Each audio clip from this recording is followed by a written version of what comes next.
Booktubers, Myers Mega Fictional Musings. I'm John, no relation Wayne. Today, I am going to try and review a book called Bubblegum by Adam Levin, which I believe to be a hidden gem, I guess, if you will, and not an underappreciated novel, but certainly, I think, an underacknowledged novel.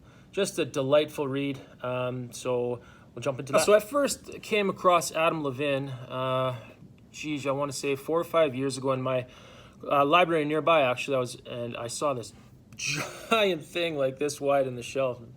Drawn to that and reading the instructions, right? So, I think I checked that out, and I didn't get a chance to even start it, though. I think I had to just get it back, and then I heard about Bubblegum through the Great Concavity podcast, and he was a guest on there. So I heard that podcast, which was cool, and then actually purchased Bubblegum on iBook to read. I had a gift card, I think, or something like that, and then so I didn't get a physical sense of the book, but I think it's pretty long. And whenever I get to actually hold, a copy of a book, I get this, giddy little dopamine surges to my brain all the time, of course. So picture this for a sec, people. What would life be like if we all had our own, small personal pet that was endlessly adorable, extremely loyal, very easy to take care of, and created entirely to serve your purposes or needs or whatever? So this animal would also needs your body heat to survive. It can learn tricks. It's highly portable and durable. Requires little to no maintenance, and it also does pain singing to respond to your own personal negative emotions, providing soothing comfort and sympathy. Okay, now if you're a parent, perhaps you're like me, and sometimes you love your kid so much. I give my daughter a great big hug and I squeeze her, and sometimes I've heard my wife say, and we joke about it, it's like, "Oh, you're so cute, I could just eat you up." And it's almost like you kind of really do sometimes. Well, in this world, the people do that with these animals and a little bit other things as well. And these creatures are called curios. And I mentioned this in my last review of The Tunnel, but I really want to be aware again of not spoiling anything in this book. But I do believe this one as well to be unspoilable. So if you somehow deem what I'm saying, you kind of get a sense that I'm revealing stuff in any way, but please take heed and know that this book has so much to offer, honestly, that I'm confident it will not taint your own personal reading experience. So in this novel, we are introduced, in my opinion, to a world that is similar to my GOAT masterpiece, Infinite Jest, in that the sense that society, excuse me, is operating under kind of the desire for instant gratification and carnal pleasures, and I think also more meaningful relationships. Many parallels there with Infinite Jest, I think. So as you may be guessing too, maybe right now, it is a very, very strange and quite weird world that Levin creates, and enthralling, completely engaging. So it's engaging. It's also very disturbing. It's funny, really funny, alarming, and sincere. Now, I read this right after my third time through with Infinite Jest. And the world that Levin creates, in my opinion, is probably even more chaotic and strange than IJ, which I'm too emotionally and intellectually invested with to do any kind of coherent review on. I'm going to stay away from that for the time being. I find it so funny that I'm doing a review on another novel now, where the protagonist is in some way writing his memoirs or is describing something that's happened from his previous life. So with The Tunnel, obviously, and my current read novel Explosives, and as well as Bubblegum, we have writing very much a theme throughout the novel. So our narrator is called Belt Magnet. This book is also filled with such unique names. In the vein of Wallace and Pynchon, which I always am drawn to. But so Belt is actually writing, as I said, his kind of personal memoirs as he's living in his late 30s. So I guess you could probably consider this novel postmodern, because there are many digressions and asides and long bits, but none of which at all seem unnecessary or outside of whatever kind of plot may be coalescing in your brain. There is lots of dialogue, really easy to follow from characters that are really, really appealing and apply to the plot. And these characters can sometimes talk and go on and on and on. for quite long sentences, and I could see how an experienced reader might, or a reluctant reader could, skim through these or lose interest or give up entirely on this novel. But I can truly say that thought didn't even really cross my mind. I found it very accessible. Yeah, so this book definitely feels kind of like Levin wanted to pay an homage to the act of writing itself, because we have Belt, again, writing his memoirs. We live in a society without the internet. I had actually read that about the book before I started, so people still all do those weird things like write letters, make phone calls, go outside, all that weird stuff. So yeah, I think the book is structured really, really nicely, although, again, my experience is probably quite a bit different, not having the book and just reading on my phone. But there is quite a large section, I remember, called Portfolio. And what it is in short, is a researched, highly detailed account of several people's interactions with these curio creatures over the course of a decade. So with regards to the characterization in Bubblegum, like many of the great books I love, that I enjoy anyway, Bubblegum is filled with myriad eccentricities. One of them is oddball names, as I said. So our main character, goes by the name Belt Magnet, and we experience the story through him in two ways. One as an adolescent, age 12, and then another, most of the book is from, I guess it would be around my age. He's 38, so approaching middle age. And as you might guess, he's an eccentric character himself, very, very likable. And I immediately connected with Belt. So yeah, I guess in my head that means I would love to just hang out with him. Belt is a almost moderately successful writer. And gosh, so many authors employ that technique, especially in books I've read lately. And Belt has one published book. And he is also very much an avid avoider of social situations. He hangs out with his pet curio, who he names Kablanky. He spends his time thinking about writing, trying to write. He hangs out with his curio, as I said, and he smokes cigarettes. And he's definitely not online.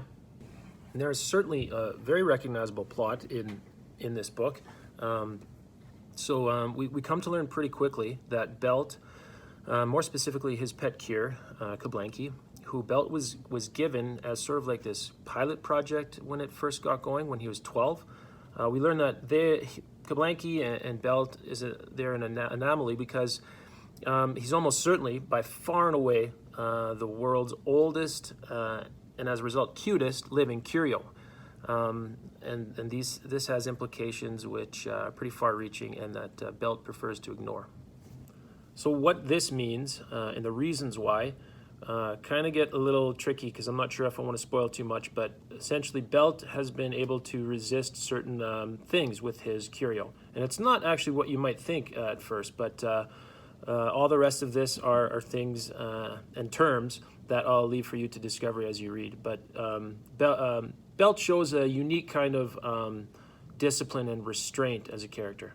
And again, I've never seen the physical copy of this book, but there's it seems like it would be really big because there's a lot going on. So in addition, we learn about Belt's family, his financial issues, things like his personal belief systems, and also most comprehensively, and this is another element of the plot, he has a very innate, it's a curse, I guess, or a gift, however you want to look at it. He is able to hear inanimate objects speak. And in this book, he calls them inans. The parts of the book that look at Belt as an adolescent, these years are defined by, besides having to deal with what I mentioned about talking to inanimate objects, he's very popular with his peers, and this is because he is able to murder or destroy swing sets. Don't worry, they ask him to. So he gets a lot of popularity with his peers because he holds these kind of ritual slaughtering of swing sets around his town of Wheeltine, where he lives. And his peers go wild for this. And also talks about he has his friendships, one of them kind of a maybe friendship with slogan stealing, ultra popular, future billionaire astronaut, John Boat Pelmore Jason. One of the more likable characters in the novel, who is actually responsible for the section I referred to earlier called Portfolio, He is the son of Belt's celebrity childhood friend, John Boat, that I referred to. So his son, this Triple J, they call him, or John Boat Jason Jr., or he's referred to as just Trip. He is a budding teenager with a precocious personality, fierce intellect, and as I said, he's got a passion for creating innovative art, I guess you would say, specifically regarding curios. So he creates this document called Portfolio, and yeah, his arc as a character is just super unique and engaging and like perfectly executed, I think. Later on in the novel, we are mostly with 38-year-old Belt, who remarkably still owns Kablanki and keeps him very secret for reasons that will become extremely apparent, but I'll leave up to you to discover. And just real quick, some other narrative strands. There's many. He coincidentally actually reconnects with JPJ Senior, John Boat Pelmore Jason Jr. Senior, and he attempts to reconnect with some adolescent crushes he had, Belt. He overanalyzes everything. He second guesses every interaction he has with other people and relationship he experiences. But he really does, and he really is a likable character. He tries to be kind, or at least thoughtful when and where he can.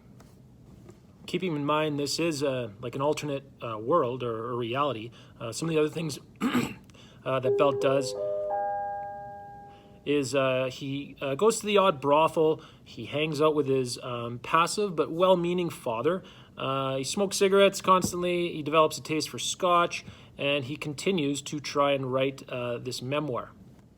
Another element of the narrative is Belt gets contracted by Triple J, who is John Boat's son. He gets contracted to write a transcript for one of Triple J's innovative performance art ideas that I spoke about earlier. And it's all wonderfully and beautifully and lengthily described by Levin in the novel. But this is primarily a story about Belt and the consumer-crazy, post-internet, like disconnected world he tries to navigate. Adam Levin chose to indicate the time period of this novel taking place in around 2010, but I almost feel like that's something he could have avoided and just kind of left it ambiguous. Because I feel like there are actually quite a few pop culture, I guess, references throughout the book that a person can get a sense of time. I mean, if you need that sort of thing.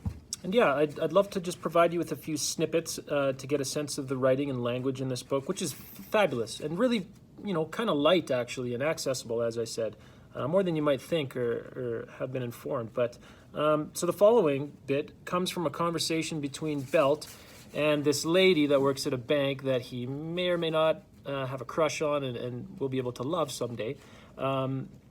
She has gray eyes, she's very kind, and she goes by the name Lotta Hogg. So they're in a booth in an establishment that's a combination pizza place and brothel. So they're having this conversation about a colleague of Lotta's. She says, "You really think Chad Kyle's a wing scab?" said Lotta. She seemed disappointed. "Well, I guess I don't really know him well," I said. "But before, when you were telling me you lied about the spidge oil, I thought you said it was because he was a horrible person." "Did I really say he was a horrible person? Chad Kyle's a pal.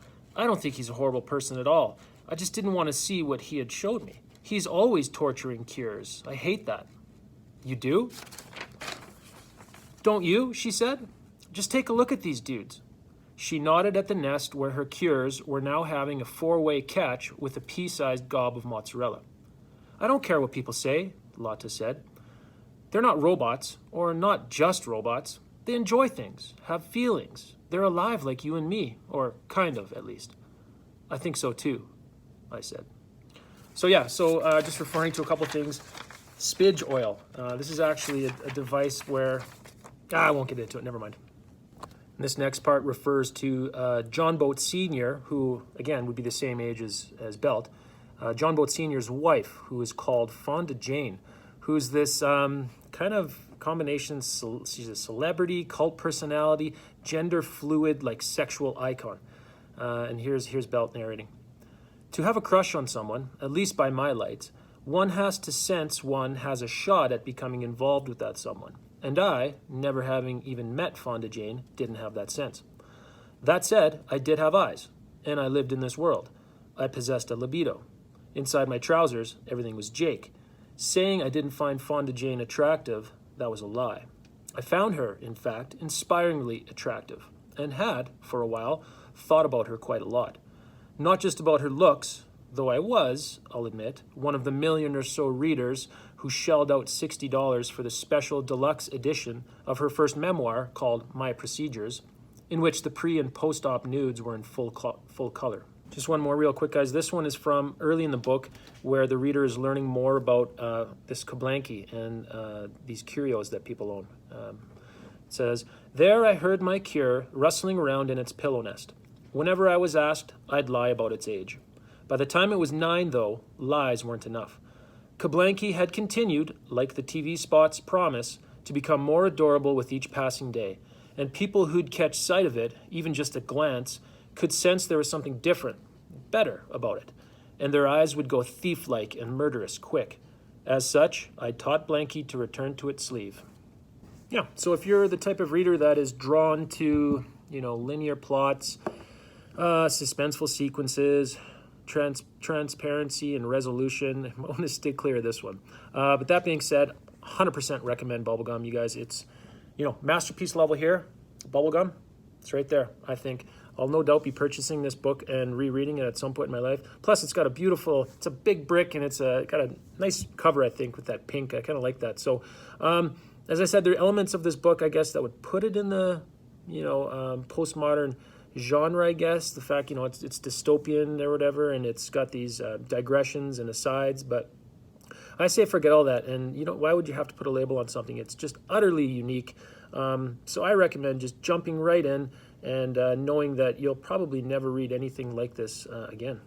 Okay, so I hope you can take something away from this video, you guys. I would without a doubt recommend this book. I am super excited to read the instructions sometime soon. So please let me know what you think in the comments, and please subscribe and like. And I hope to do another video soon. Take care, everyone. Stay safe. Stay positive. Test negative. Bye for now.